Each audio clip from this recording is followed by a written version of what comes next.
360.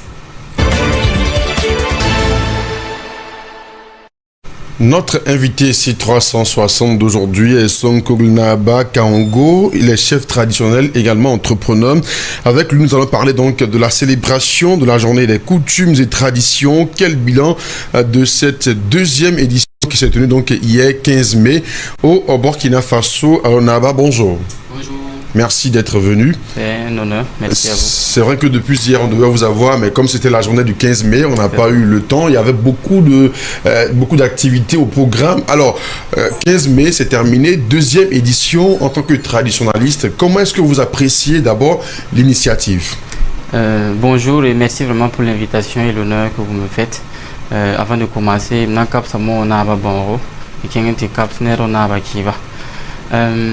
c'est vraiment une opportunité, il faut le dire, hein, c'est bizarre. Je le dis toujours, pourquoi? Parce que nous sommes ici en Afrique. Et en Afrique, on célèbre pour la deuxième fois la journée en réalité de la religion traditionnelle africaine. Ça prouve aussi que ça montre aussi voilà, le poids en réalité du passé que nous avons suffi en tant qu'Africains dans notre propre continent, principalement ici au Burkina Faso, comme on parle du Burkina Faso.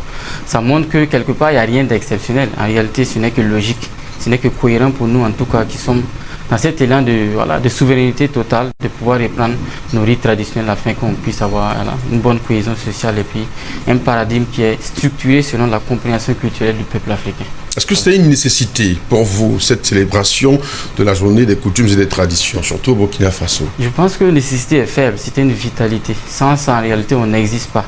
On commence à exister quand on vit dans un paradigme qui correspond à notre compréhension du monde. C'est de là en réalité que tous les peuples se construisent. Quand vous prenez les Ernest Renan, qui sont des philosophes français, ils se construisent en réalité à travers leur compréhension culturelle. Donc la culture est celle qui dessine toutes les prérogatives d'un peuple. Quand vous prenez le social, la politique, la religion, le militaire, tout est dessiné par rapport à la culture. Donc la culture donne naissance à tous les éléments. Donc si on n'a pas qui correspond à notre compréhension du monde, comment est-ce que nous pouvons dire que nous sommes libres en réalité? Nous pouvons en réalité, souvent, nous sommes un peu des marionnettes sans nous rendre compte. Donc c'était une vitalité de revenir à ce fondement culturel-là afin qu'on puisse vraiment se sentir en tant qu'Africain en Afrique. Alors, deuxième édition, parce que ça a commencé depuis 2024, l'année dernière, donc deuxième édition cette année 2025. Dites-nous, qu'est-ce qu'on peut retenir, quel bilan on peut faire? Hier, comment ça s'est passé concrètement? On sait que vous n'étiez pas un peu partout, mais à votre niveau, qu'est-ce qu'on peut retenir? Ce qu'on peut retenir, en tout cas, c'est l'adhésion des masses. Il y en a qui disaient à l'époque qu'il y a 50% de catholiques au Burkina, 50% de musulmans, mais 100% voilà, de traditionnalistes. Ceux qui ne le savent pas et qui ne le croient pas, hier, je pense que ceux qui sont sortis, ils peuvent effectivement vérifier en tout cas ce qui a eu lieu. Les masses y adhèrent parce qu'ils ont toujours senti en réalité que c'est ce qui les ressemblait le plus. Hein? Il y a des gens qui ont donné en réalité des dogmes en pensant peut-être que c'était des trucs négatifs, mais je l'ai toujours dit, quand la fierté d'un peuple est dessinée sur l'opinion d'un autre, c'est extrêmement compliqué. Et la génération d'aujourd'hui, notamment cette jeunesse-là, a bien senti que effectivement, voilà, le projet que certains anciens les ont proposé ne leur correspondait pas. Voilà pourquoi nous avons effectivement, voilà, en grande masse. N'oubliez pas que c'est un président aussi jeune qui a instauré cela. Ça veut déjà dire beaucoup de choses. Ça veut dire tout simplement que la jeunesse d'aujourd'hui est prête à s'assumer entièrement et vivre en fonction de sa culture. Nous sommes très contents. Bien entendu, il y a beaucoup de choses à faire et à parfaire. Nisaria ou Katapi, ce qui veut dire que l'homme en réalité ne peut pas être parfait entièrement. Il n'y a que le Dieu, le souverain en tout cas suprême, qui est lui qui est parfait. Donc il y a encore des choses à parfaire, notamment le volet éducationnel. Et hier, le Moro Naba Bango, l'empereur de Moussi, a bien précisé qu'il faut rééduquer en tout cas cette population-là. Nous, on va ajouter en réalité, en fonction de ce qu'il a dit, décortiquer en tout cas, pour que vous compreniez que ce qu'il veut nous faire comprendre ici, on doit reprendre notre paradigme africain, notre paradigme en tant que Burkinabé. Chaque personne se retrouvant ici sur cette terre, quelle qu'en soit l'appartenance qu'il a, doit se voir d'abord Burkinabé et ajouter cette doctrine-là. Donc, il faut qu'on rééduque cette population sur le paradigme africain, comprenez par là dans la culture africaine, ce qui correspond par rapport au Burkina Faso, afin qu'on puisse avoir des cérémonies qui ne sont pas uniquement du folklore, mais la conséquence d'une compréhension globale que le peuple a. Alors, vous avez abordé cette question de jeunesse, effectivement. Aujourd'hui, le Burkina Faso a une forte population jeune. Vous l'avez dit, le président du Faso, c'est un jeune et c'est sous son magistère que cette journée a été initiée. une population jeune, mais la tradition, les coutumes qui sont un tout petit peu méconnues, je ne dirais pas petit peu, qui sont totalement méconnues par cette jeunesse-là. Est-ce que vous, en tant que garant de la tradition, garant de nos coutumes, est-ce que ce travail-là aussi, cela est envisagé pour amener la jeune génération à comprendre l'essence même des coutumes et des traditions? Oui, je pense que ça, en réalité, ce que nous faisons, c'est du spectacle. Et j'aime toujours dire que la culture africaine, c'est pas du spectacle, c'est une compréhension du monde, c'est une vision qu'on a en réalité. Vous voyez que j'appuie beaucoup sur la culture africaine parce que l'Afrique a une culture unique, c'est les traditions qui sont différentes. Le concept, il faut bien les définir pour qu'on puisse bien se comprendre. Je vais définir les concepts ici. Quand on dit culture, on parle de la pensée d'un peuple. Quand on dit tradition, c'est le chemin par lequel on va véhiculer cette culture-là. Donc, c'est des notions qui ne s'opposent pas, mais pas même chose. Il est évident que le peuple africain est un peuple choqué parce qu'on est le seul peuple qui découvre notre culture par accident. Et on ne peut pas continuer comme ça. C'est parce que cette jeunesse l'a découverte en réalité par accident. Dans le concours des mondes qu'elle s'est dit, mais attends, il y a un problème. Pourquoi nous, on ne peut pas avoir la même chance qu'un jeune Turc, un jeune Russe, un jeune Chinois qui grandit depuis le bas âge, depuis la famille, il grandit avec l'organisation qui correspond à sa culture. Et chez nous, c'est comme un accident. Tu finis l'école pratiquement, tu finis la licence, le master, et c'est en ce moment que tu commences à te questionner sur son existence et tout ce qui s'est passé. Donc, effectivement, nous travaillons à ce qu'on puisse mettre des structures de formation pour que quotidiennement nous puissions former justement cette jeunesse-là sur les notions justement de la culture, pour que cette jeunesse ne pense pas que c'est du spectacle. Parce que moi je n'en veux pas en réalité.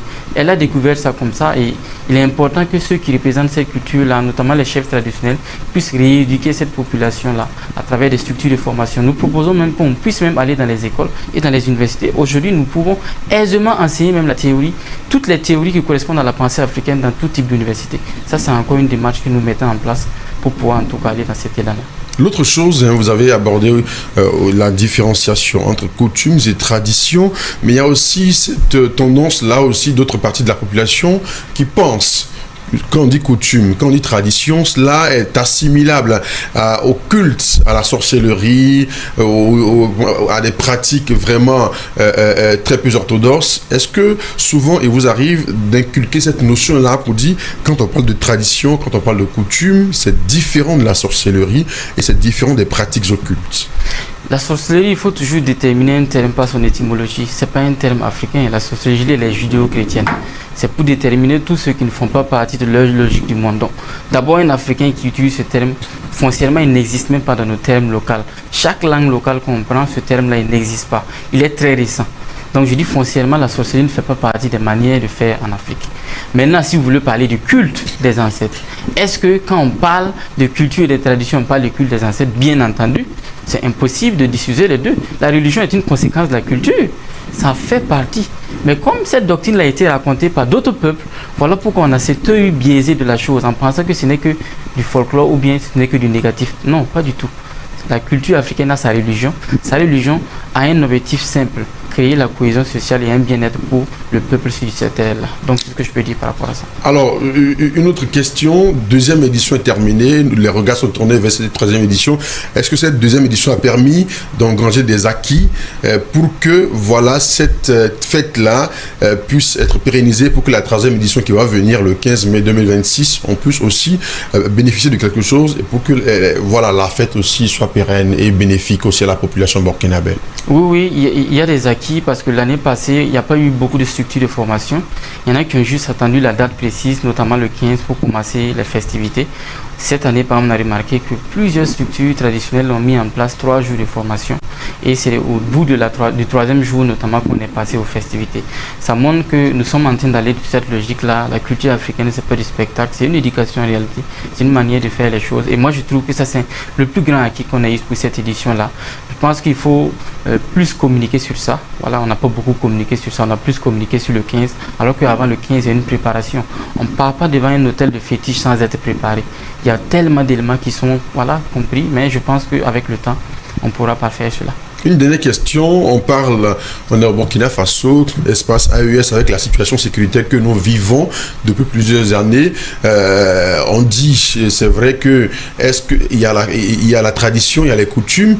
Est-ce que aussi, ça peut nous aider à lutter aussi contre le terrorisme? La culture, moi je ne parle pas de coutume. Le principe de coutume, il est il n'est pas africain. En réalité, le principe de coutume qu'on nous a légué, on appelle ça juste coutume. Ça, c'est un principe occidental pour donner le côté péjoratif de notre culture. Je préfère dire culture et tradition pour qu'on puisse se comprendre. Est-ce que notre culture et notre tradition peut nous aider, effectivement, nous qui sommes dans l'espace AES, bien entendu. Je vous ai dit que le côté militaire est une conséquence. Quand vous voyez la manière dont on se déploie, moi je donne un exemple, par exemple, la force Zanga. Voilà, chez les Moussi on dit la force Zanga, c'est une force spéciale, une force d'élite chez les Moussi. Eux, quand on les envoie, spécialement dans leur manière de faire et la préparation qui convient par rapport à ça, on sait que s'ils partent là foncièrement, ils vont gagner. Ça veut dire qu'il y a des choses, il y a des notions qu'on va apprendre à cette force-là pour qu'ils puissent remporter la victoire.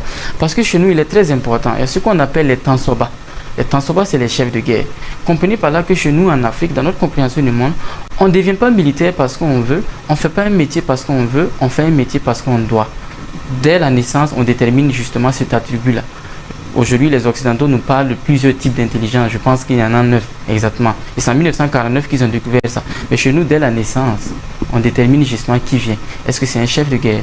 Est-ce que c'est un couturier, un tisserand qu'on appelle les soulcés chez nous? Les différents contours, là, on va déterminer. Donc ce jeune-là, il va grandir, bien entendu, dans cette logique-là. Les différents types de plantes et de cultes qu'on va lui donner correspondent, bien entendu, à la raison pour laquelle il est venu sur cette terre. Parce qu'il y a 2 jours importants dans la vie d'un homme. Le jour où tu nais et le jour où tu sais pourquoi tu es né. Nous, en Afrique, dès la naissance, on déterminait cela. Donc vous comprenez par là que le militaire, bien entendu, devient donc un Tansoba. Donc c'est à la naissance, bien entendu, qu'il est préparé. Donc vous voyez que ça rentre directement, voilà, dans ce que vous avez demandé comme question, le côté militaire, donc la sécurité. Avoir des hommes qui sont nés pour être militaires et non des hommes qui, voilà. Par accident qui arrivent là-bas. Je pense qu'il faut aller là. Et dans cette logique. Dans cette logique-là. Voilà donc qui est bien dit Sonko Naba Kaongo, chef traditionnel, entrepreneur également. Avec vous, on parlait donc de la célébration de la journée des coutumes et des traditions. Quel bilan fait de cette 2e édition et puis se projeter aussi sur la 3e édition en 2026. Merci d'être venu. Merci à vous. Vous restez